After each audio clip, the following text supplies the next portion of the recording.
बिहार में रफ्तार के कहर ने एक ही परिवार के 3 सदस्यों की जान ले ली।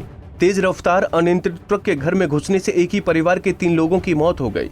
घटना सरसी के बुढ़िया मदरसा चौक के पास बीती रात की है। बताया जाता है कि घर के पुरुष सदस्य बाहर दलान पर सोए थे, वहीं उसकी 40 साल की पत्नी, 14 साल की बेटी और एक 12 साल का नवासा घर के भीतर सो रहे थे। इसी बीच SH 77 से रानीगंज की ओर से अरसी की ओर जा रहे एक अनियंत्रित ट्रक घर में घुसा और घर में सोए 3 सदस्यों को कुचल दिया। घटना के बाद चालक और खलासी फरार हो गए। दरभंगा के केवटी प्रखंड के CHC में तैनात नेत्र सहायक राजन कुमार पर लड़की से छेड़खानी का गंभीर आरोप लगाया है। राजन कुमार पर लड़की ने नौकरी देने के नाम पर गंदी हरकत करने का आरोप लगाया है। लड़की ने लोगों के सामने ही राजन की जमकर क्लास लगाई और सबके सामने ही राजन कुमार की चप्पल से पिटाई कर सबक सिखा दिया।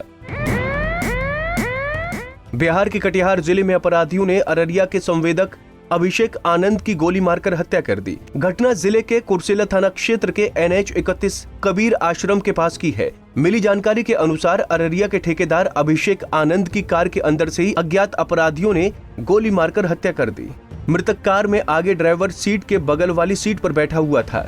गाड़ी है जिसमें अभिषेक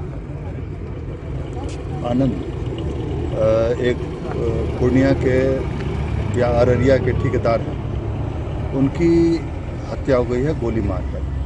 प्रथम दृष्टया देखने से लगता है कि गाड़ी में जो सवार थे उन लोगों के द्वारा यह घटना की जा सकती है, इसलिए कि घटना के बाद से गाड़ी में जो सवार ड्राइवर या और को पैसेंजर थे। नवादा के हिसुआ में एक युवक की पानी की टंकी से लटकी लाश मिली है। तुंगी गांव में सुबह सुबह जब लोगों ने लाश देखी तो इसकी सूचना परिजनों को दी। इसके बाद यहां लोगों की भीड़ जुट गई। शव के मिलने से इलाके में सनसनी फैल गई। पुलिस के अनुसार ये हत्या है या फिर सुसाइड, इसको लेकर सस्पेंस बरकरार है। शव के पोस्टमार्टम के बाद ही इसका खुलासा हो पाएगा। सदर SDPO उमेश भारती ने बताया कि प्रेम प्रसंग का मामला है। मृतक के पिता का आरोप है कि लड़की के भाई ने एक दिन पहले फोन से मारने की धमकी दी थी। इसके बाद उसे मार डाला और शव को टंकी से लटका दिया। गया में दोस्तों के साथ बराबर पहाड़ी पर पिकनिक मनाने गया एक युवक घर नहीं लौट सका। जिंदगी के अंतिम क्षणों में जब उसे इलाज की जरूरत थी तो दोस्तों ने उसे घर के बाहर लाकर छोड़ दिया। इलाज के अभाव में उसकी मौत हो गई। मृतक की पहचान बुनियादगंज थाना क्षेत्र के विनय पाठक के रूप में की गई है। पुलिस के अनुसार उन्हें सांस से संबंधित बीमारी थी, जिसके कारण उनकी हालत बिगड़ गई। सही समय पर अगर उनका इलाज हुआ होता तो जान बच सकती थी। सरायकेला खरसावा के पांडरासाली थाना क्षेत्र खूंट पानी खरसावा रोड पर हुए सड़क हादसे में बाइक सवार 3 युवकों की मौत हो गई। तीनों ने ही हेलमेट नहीं पहना था और बाइक की स्पीड काफी तेज थी। बाइक ने पहले सामने से आ रहे एक ट्रैक्टर में टक्कर मारी। इससे असंतुलित बाइक सामने से आ रही स्कूटी से जा टकराई। बाइक सवार तीनों युवकों का सिर सड़क से टकराया और वहीं उनकी जान चली गई। इधर स्कूटी सवार 2 बच्चों समेत दंपति इस हादसे में जख्मी हो गए।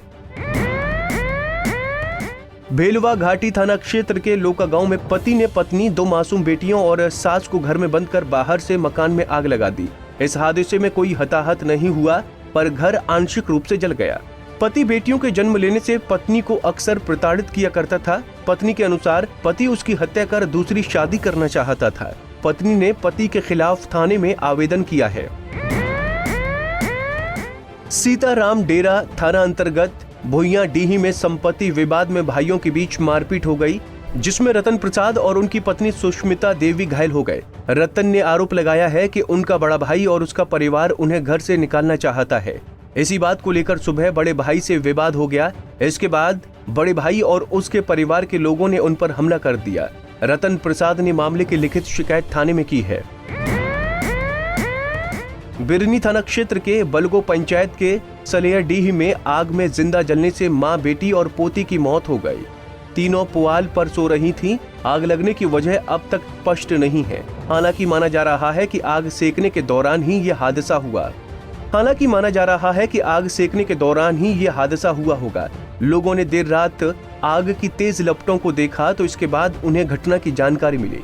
लोगों ने अपने प्रयास से आग को बुझाया। चौपारण थाना क्षेत्र स्थित सरदारपुर में सरसों की खेत से एक महिला का शव बरामद किया गया। महिला का गर्दन रेता हुआ है। आशंका जाहिर की जा रही है कि महिला की हत्या कहीं और कर शव को यहां फेंक दिया गया। खेत NH 2 से 400 फीट दूरी पर है। फिलहाल महिला की पहचान नहीं की जा सकी है। घटना की सूचना के बाद मौके पर पहुंची पुलिस मामले की जांच में जुट गई है।